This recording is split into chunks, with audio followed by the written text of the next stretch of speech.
Olá! Quando nós estudamos a história da nossa humanidade, existem várias formas de nós avaliarmos os períodos diferentes, de fazermos essas diferenciações entre épocas, né? Como era na época tal, às vezes a gente usa a palavra antigamente, às vezes a gente se refere a uma civilização, na época da civilização grega ou egípcia. Enfim, existem várias formas de nós organizarmos o estudo da nossa humanidade. Existe também a contagem do tempo, que nós, aqui na civilização ocidental, adotamos a referência do nascimento do Cristo. Então nós falamos dos anos antes do Cristo e dos anos após a vinda do Cristo. Mas de várias formas nós conseguimos organizar as experiências que a nossa humanidade tem vivenciado ao longo de tantas gerações, de modo que possamos aprender, de modo que possamos utilizar isso como aprendizagem. Uma das formas da gente dividir o tempo, da gente dividir as experiências da humanidade, é pela organização do pensamento. Então nós podemos dizer que numa primeira fase da vida do homem, do ser humano na Terra, ele se organizou através de um pensamento que não era racional, ainda que ele já contasse com o aparelho cerebral, ainda que já existisse toda uma organização criando sinapses que nos ajuda com conhecimento, com habilidades, enfim. Mas naquela época primeira, há milhares e milhares de anos atrás, quando o homem ainda vivia em regime de coletivo, de tribos, de organizações grupais, quando ele ainda estava muito em contato com a natureza, as civilizações ainda não estavam organizadas, não existiam cidades, né? Existiam locais, regiões habitadas. Então, nesse primeiro trecho da humanidade, quando o homem já estava se assentando, já não era mais nômade, já conseguia se organizar num único local, iniciar as plantações, mas ainda assim ele ainda não conseguia explicar racionalmente a vida. Ele não entendia os ciclos, por exemplo, científicos de explicação da água, por exemplo, que ela evapora e depois ela condensa na forma de nuvens e numa determinada pressão e numa determinada situação ela cai na forma de chuva. Ele não sabia, ele não entendia de uma maneira lógica e racional essas explicações. Ele sabia que de vez em quando caía a água do céu, mas ele não compreendia de uma maneira científica todo esse dinamismo, né, do ciclo da água como exemplo. E assim de várias outras coisas. Por exemplo, ele sabia que o sol nascia de um lado e ele se punha de outro, mas ele não compreendia que a Terra era redonda. E aí ele arranjava formas de explicar que não eram racionais, mas de qualquer forma eram explicações. Então, para esse período, quando a gente ainda não tinha metodologia científica, quando a gente ainda não tinha instrumentos de medição, quando não tínhamos termômetros, bússolas, astrolábios e todos esses equipamentos que começaram a localizar o homem na Terra, o pensamento que predominava é um pensamento que nós chamamos hoje de uma certa sabedoria popular. Quando nós falamos sobre sabedoria, nós admitimos que existe algo de inteligente, existe uma explicação que faz sentido, mas não é feita, não é elaborada de uma forma metodológica, sistematizada pela ciência. Eles de alguma forma conseguiam entender as coisas que aconteciam, ainda que essas explicações não fossem ratificadas, né, pela ciência. Por outro lado, nós não podemos dizer que não tinham validade, Porque nós sabemos que esses primeiros povos, essas primeiras tribos, eles tinham muita sabedoria. Eles eram capazes, por exemplo, de sobreviver num ambiente que nós hoje não conseguiríamos. E eles conseguiam isso justamente porque aprendiam a lidar com as coisas que tinham em mãos.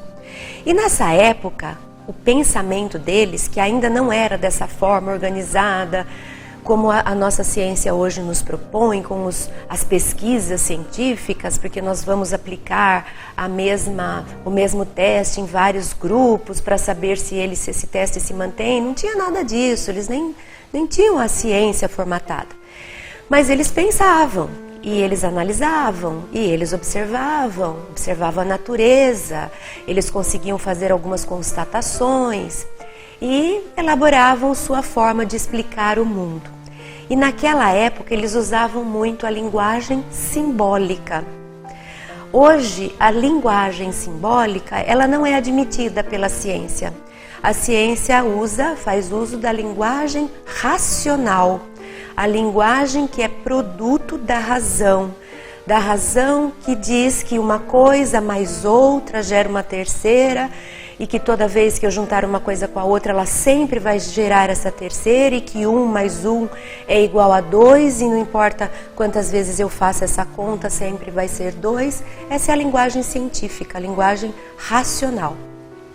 Antes dessa linguagem racional predominar na humanidade, existia essa linguagem simbólica. Mas o que seria uma linguagem simbólica?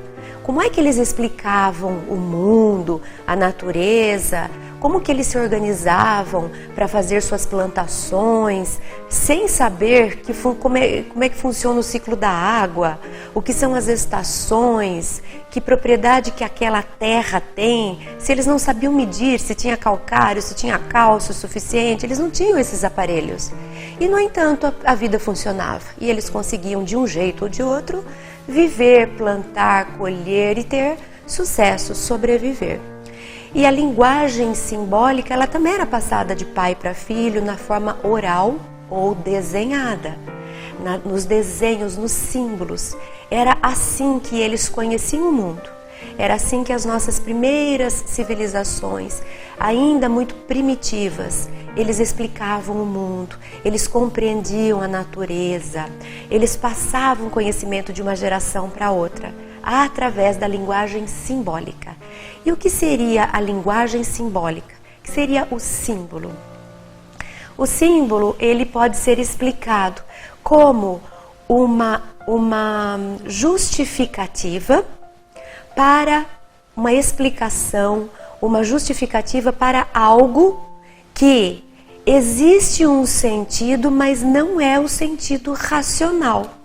Então, eu vou dar um exemplo para a gente compreender. Eu posso dizer assim, olha, eu carrego aqui no meu colar um medalhão. E esse medalhão, ele simboliza a minha família.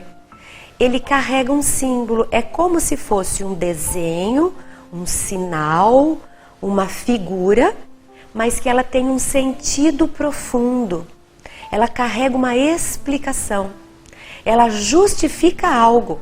Ela não é aleatória. Ela tem um sentido de ser. Então eu digo assim, esse medalhão que eu carrego aqui nesse colar, e eu não me separo dele, ele simboliza, por exemplo, minha família. Ele simboliza a fé no meu santo, que eu sou devota. Ele simboliza para mim minha conexão com a natureza. E não importa. Interessante, porque o mesmo símbolo, o mesmo sinal, né, a mesma figura, ela pode simbolizar para mim uma coisa e para você outra. A gente pode recorrer ao mesmo sinal, à mesma figura, mas associarmos explicações, justificativas diferentes. Se eu perguntar para você assim, o que o símbolo de uma árvore quer dizer para você? Talvez você diga, a árvore para mim, árvore é vida. E eu diga, não, para mim a árvore é o ser humano. Simboliza o ser humano porque ele tem raízes que significam a sua família, a sua origem, e ele também cresce como o ser humano cresce, e ele dá frutos como o ser humano dá frutos. Para mim a árvore é ser humano, para você a árvore pode ser vida, porque ela fornece o que a gente precisa para sobreviver. Então veja, a mesma figura com explicações diferentes. Cada explicação tem sentido para uma pessoa provavelmente diferente de outra pessoa. Agora, se eu disser para você 1 mais 1 é igual a 2, vale para mim, vale para você, vale para quem está lá na China, no Japão, do outro lado do mundo. É absoluto. O valor de algo na linguagem racional não depende da minha interpretação. É um fato. Aquilo é assim. O ciclo da água, ele funciona do mesmo jeito aqui e em qualquer lugar do mundo. Não interessa se para mim ele é diferente. Não, é um fato, é comprovado pela ciência. Mas, quando nós falamos de linguagem simbólica, ela é muito relativa. Ela não tem nada de absoluto. A linguagem simbólica, ela tem referência com cada um de nós. Então, aquilo que para mim significa uma coisa, para você pode não fazer nenhum sentido. E nem por isso tira a validade do que é para mim um significado. Um pouco confuso, talvez nem tanto. Basta que a gente mergulhe, porque nós temos essa linguagem simbólica em nós. E se nós conseguíssemos desligar um pouquinho o pensamento racional, talvez fosse mais fácil da gente entrar em contato com esse monte de símbolos que estão dentro de nós, mas a gente já explica em que lugar esses símbolos estão guardados, esses símbolos ancestrais, esses símbolos que fazem parte da primeira etapa da humanidade e que nós carregamos em nós e que carregam também muita sabedoria. Mas a gente já fala mais sobre isso daqui a pouco. A Editora Frater conta com livros que trabalham reflexões sobre alegria, saúde e bem-estar, além de temas relacionados ao espiritismo. Entre eles, os títulos: A Dança entre Opostos, Viver no Mundo, Os Mestres de Nossas Vidas, de autoria ou coautoria de Cristiane Lenz Beira. Eles estão disponíveis para compra no site www.editorafrater.com.br. A renda obtida com a venda desses livros é revertida para a instituição Remanso Fraterno, apoiada por Raul Teixeira. É uma organização sem fins lucrativos, sediada no município de Niterói, atendendo a mais de 250 crianças e seus familiares, além de 85 adolescentes e jovens em situação de vulnerabilidade social.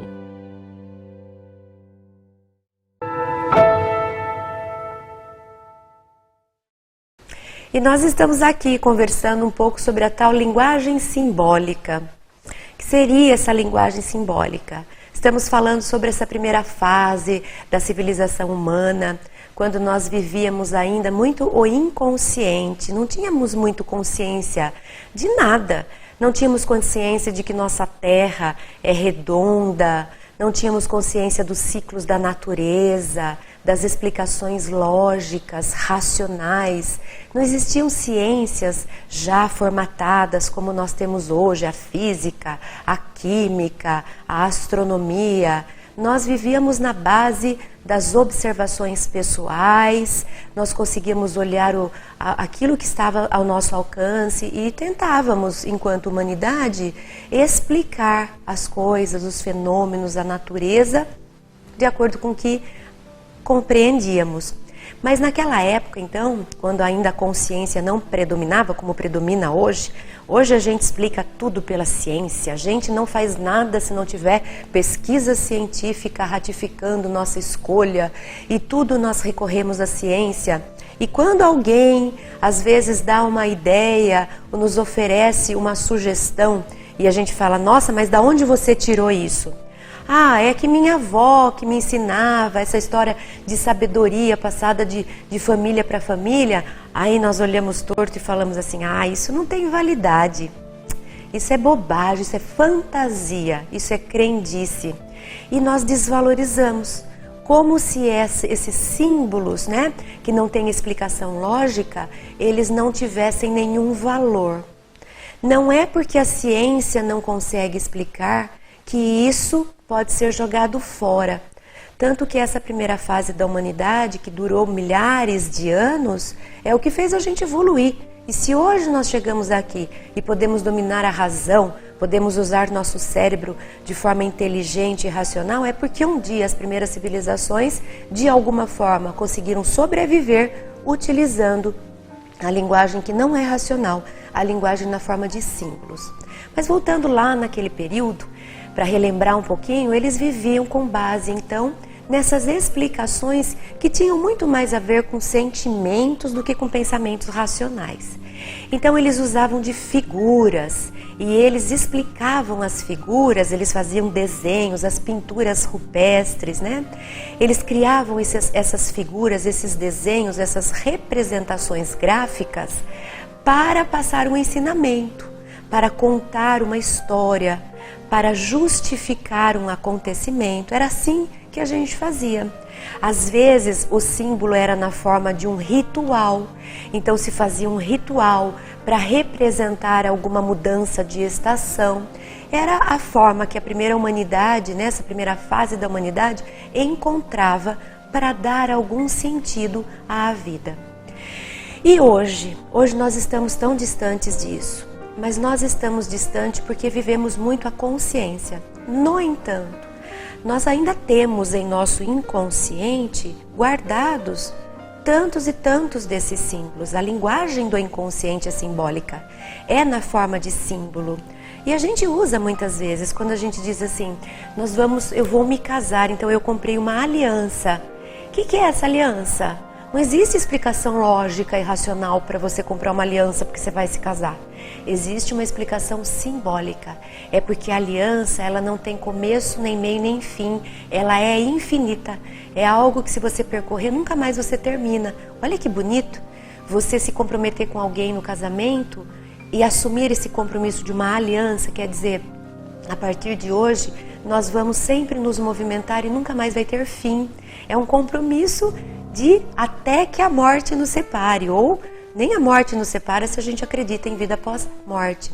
A aliança é um símbolo. A aliança não é uma explicação científica. Ninguém põe aliança porque a ciência diz que quem não colocar aliança vai acontecer isso ou aquilo. Não.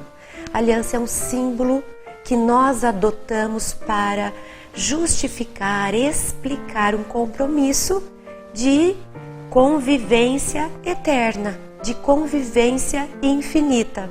Então, o símbolo continua predominante. Se nós observarmos, às vezes a gente compra um presente, a gente fala assim, esse presente é um presente simbólico. O que eu estou querendo dizer? Não é um valor que se justifica monetariamente falando. É um valor que mostra o que eu sinto.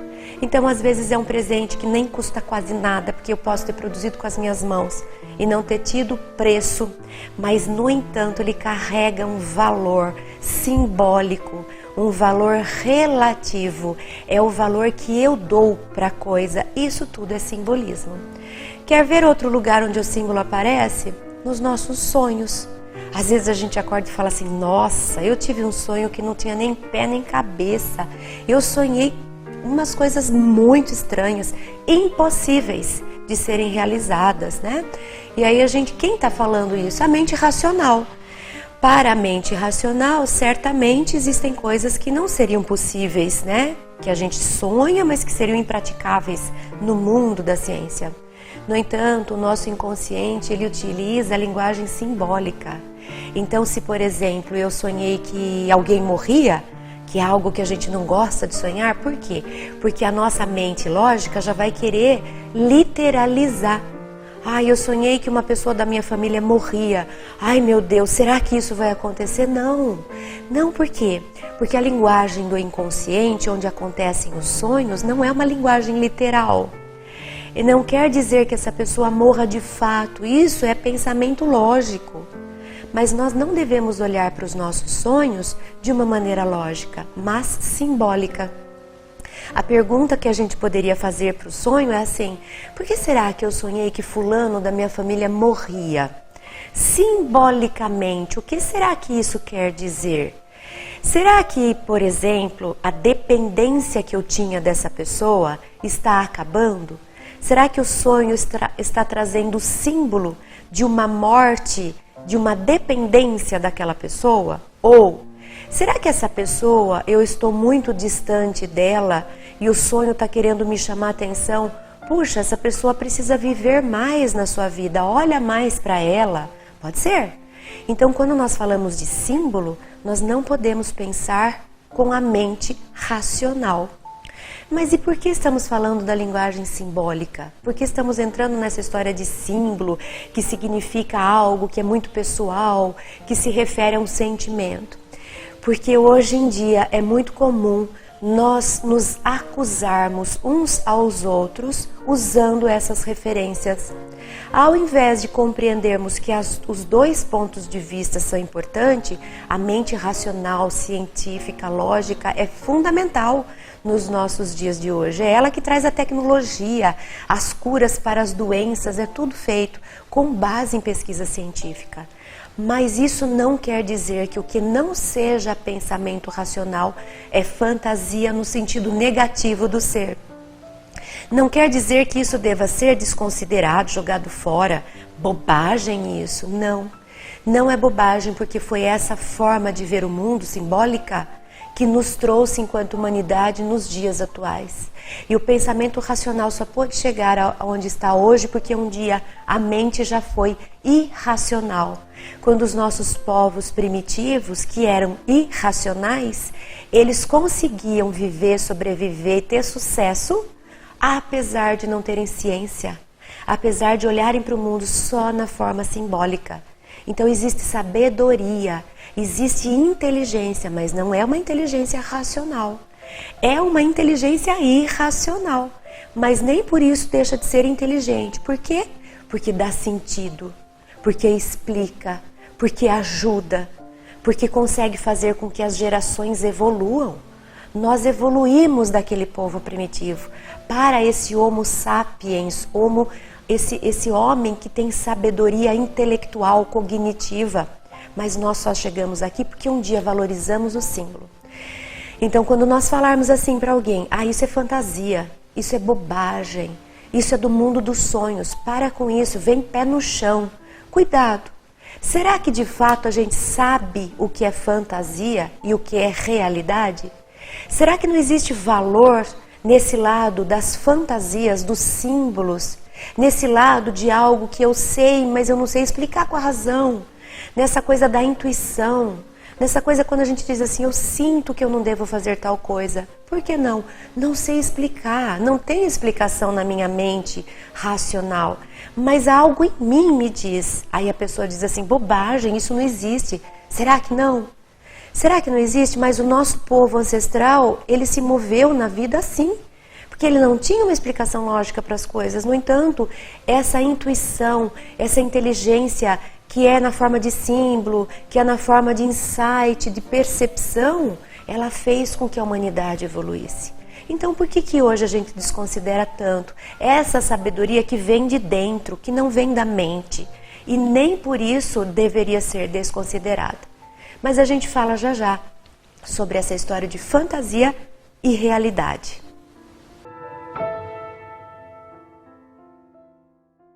A editora Frater conta com livros infantis e infanto-juvenis que trabalham diversos temas, como autoconhecimento, empatia, felicidade, entre eles, como é difícil escolher, erramos, e agora? As boas ideias dos meus amigos e muito mais. Títulos de autoria de Cristiane Lenz Ribeira. Eles estão disponíveis para compra no site www.editorafrater.com.br. A renda obtida com a venda desses livros é revertida para a instituição Remanso Fraterno, apoiada por Raul Teixeira. É uma organização sem fins lucrativos, sediada no município de Niterói, atendendo a mais de 250 crianças e seus familiares, além de 85 adolescentes e jovens em situação de vulnerabilidade social.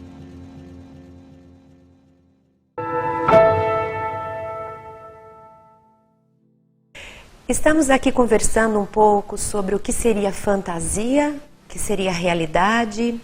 Se somente realidade poderia ser explicações a partir do ponto de vista lógico e científico, ou se poderíamos dizer que a linguagem simbólica, as percepções extrasensoriais, as intuições, o simbolismo das coisas, também haveria aí inteligência, se haveria aí também realidade, ou se seria só essa fantasia boba sem valor nenhum. E parece que algo em nós já diz que não, a gente não pode sair descartando percepções, intuições. Nós não devemos ser tão rápidos em dizer que só o que a ciência comprova é que existe e é real. Todo o restante é fantasia.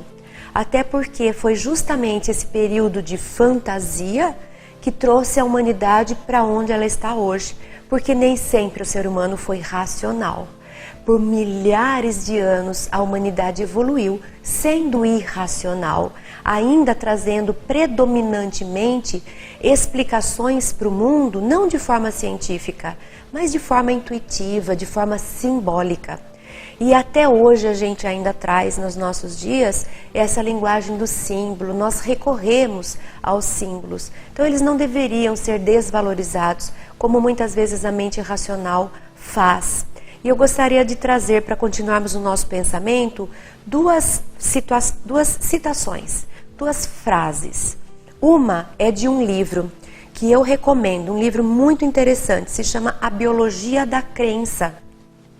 É a história de um biólogo que ele morava nos Estados Unidos, era professor universitário, fazia pesquisas científicas e estava crescendo na carreira, mas começou a perceber que as pesquisas científicas, ele gostaria de elaborar critérios que as pesquisas científicas não aceitavam. Ele gostaria, por exemplo, de fazer pesquisas científicas levando em consideração a crença de cada um. E na época a universidade onde ele estava disse que isso não deveria ser feito, não colaborou. Mas ele queria, ele tinha essa vontade de pesquisar a respeito do quanto as crenças podem influenciar a nossa vida, inclusive nosso corpo físico. Isso lá nos anos 80, anos 90. Ele então decide ir atrás de outra universidade, vai parar no Havaí e vai dar aula lá na Universidade do Havaí. E lá ele teve espaço, ele pôde desenvolver a sua pesquisa. A sua pesquisa a respeito do quanto a crença, o quanto as minhas crenças, que não são lógicas e nem racionais, elas são simbólicas, o quanto essas crenças influenciam na saúde e na doença. A pesquisa dele gerou esse livro, A Biologia da Crença. Ele é o Dr. Bruce Lipton. E esse Dr. Lipton, ele escreve nesse livro a seguinte frase, que talvez possa ser a explicação central do que ele vai desenvolver no livro. Ele afirma, por pesquisas científicas, que a linguagem simbólica, a crença, a fantasia, aquilo que eu acredito, tem vida e é real e impacta a nossa vida. Ele afirma assim, abre aspas, nossas crenças positivas e negativas têm impacto não apenas sobre nossa saúde, como também sobre outros aspectos da nossa vida. E disse também, abre aspas, nossas crenças agem como filtros de uma câmera. Ele vai mostrar então o que a gente hoje conhece como efeito placebo e efeito nocebo. O efeito placebo, e a gente já ouviu falar disso certamente, é aquela história de que o médico oferece uma pílula, por exemplo, um comprimido, um tratamento, uma terapia, para um doente e diz assim, isso está com alta comprovação de sucesso para o seu problema. Se você tomar esse remédio, se você aceitar essa terapia, se você passar por esse tratamento, você se cura. A pessoa então recebe aquele remédio como a cura, como a salvação. E ela ingere categoricamente aquilo que o médico oferece. E ela se cura. E depois dessa cura acontecer, o médico vem e relata que, na verdade, aquele comprimido, aquela pílula, na verdade, era um placebo. Quer dizer o quê? Era nada. Era simplesmente um pouco de amido, de açúcar, qualquer coisa assim. não tinha nenhuma química, não tinha nenhuma droga. E aí a pergunta era, como é que ele se curou se ele não tomou nada? Pois ele se curou pela sua crença que aquilo era um remédio que poderia curá-lo. E o nocebo é explicado nesse contexto da seguinte forma: da mesma forma que eu posso acreditar que algo me cura, e eu me curo não pelo algo, mas pela minha crença, eu posso acreditar que algo me prejudica. E mesmo que aquele algo que me prejudica não seja nada, se eu acreditar, ele vai me prejudicar. E vários casos são relatados, né? Equívocos científicos, por exemplo, quando um diagnóstico foi dado errado para um paciente, o paciente não tinha aquele diagnóstico. Por exemplo, um dos casos que eu me lembro era um câncer de esôfago. O médico havia sido, no laboratório, sido trocado os resultados e o médico oferece o resultado errado para o paciente. E diz assim, você tem um câncer de esôfago. Infelizmente, não existe hoje uma cura naquela época e você tem 3 meses de vida. E a pessoa, de fato, morre em 3 meses porque ela acreditou no que o médico disse. E aí vai para a autópsia e descobre que ela não tinha câncer de esôfago. E aí eles vão investigar e chegam nessa troca de resultados. Então, o efeito nocebo é quando você acredita em algo ruim e isso se produz na sua vida. Não porque a coisa de fato era ruim, mas porque você acreditou naquilo. Então eu acredito, às vezes nem é verdade, às vezes é uma notícia equivocada, mas a partir do momento que eu admito aquilo como certo, eu passo a gerar toda a minha vida em torno daquilo. Por isso que a gente costuma dizer, cuidado com o que você pensa. Olha a força do pensamento. Na verdade, a gente usa a palavra pensamento, mas não é o pensamento racional. É um pensamento que eu estou chamando aqui, figuradamente, de irracional, nesse sentido de ser um pensamento que não tem explicação lógica. No entanto, se eu acredito nisso, se eu acredito que isso simbolize uma cura, eu me curo. Se eu acredito que isso simboliza a minha morte, eu morro. É muito importante, por isso que a gente que gosta de trazer palavras do Evangelho, independente de religião, é um tratado de sabedoria. Os livros do Evangelho que os apóstolos de Jesus escreveram, existe lá um trecho que fala assim, que se você tiver uma fé, que seria essa fé? Seria essa crença, seria a crença simbólica, não racional, não porque eu sei explicar que aquilo funciona, simplesmente porque eu acredito que aquilo funciona. É um símbolo, eu acredito que a aliança simboliza a minha união. Não porque a ciência diz que isso realmente faz com que a gente fique unido, não. O que vai me fazer acreditar e eu vou ficar unido ou não é o quanto eu acredito, é uma inteligência simbólica. E lá no Evangelho tem esse trecho, se você tiver fé, crença, do tamanho de um grão de mostarda, que é o menor dos grãos, né? Simboliza um pouquinho. Se você tiver uma crença pequena, você é capaz de mover montanhas. Nessa linguagem simbólica, o que seria mover montanhas? Seria tirar grandes empecilhos, grandes obstáculos da nossa frente. É diante de algo gigantesco que a gente não encontre explicação lógica para dizer isso vai dar certo, a nossa crença pode afirmar vai.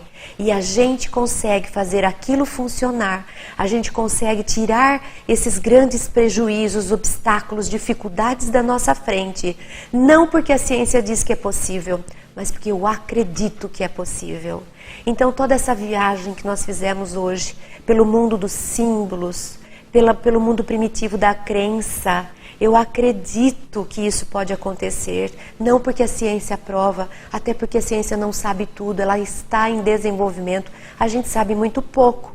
É que é muito perto de quem não sabia nada até alguns séculos atrás. Mas a gente não deve desconsiderar o que para a mente racional é tido como fantasia, bobagem. tanto não é que inúmeros livros vêm sido escritos com pesquisas mostrando, por exemplo, o poder da crença. Se eu acredito que isso pode me curar, se eu acredito que isso vai funcionar, já é mostrado, funciona. Então, desenvolva mais a sua linguagem simbólica. Acredite mais naquilo que para você faz sentido. E não importa se alguém disser para você, isso é fantasia, isso é bobagem. Se você acreditar, não vai ser bobagem. E a gente termina hoje com uma outra frase de Henry Ford. A frase desse grande empreendedor que modificou a forma de produção industrial. Ele diz assim: não importa se você acredita ou não que você pode fazer alguma coisa. Você está certo. Até mais.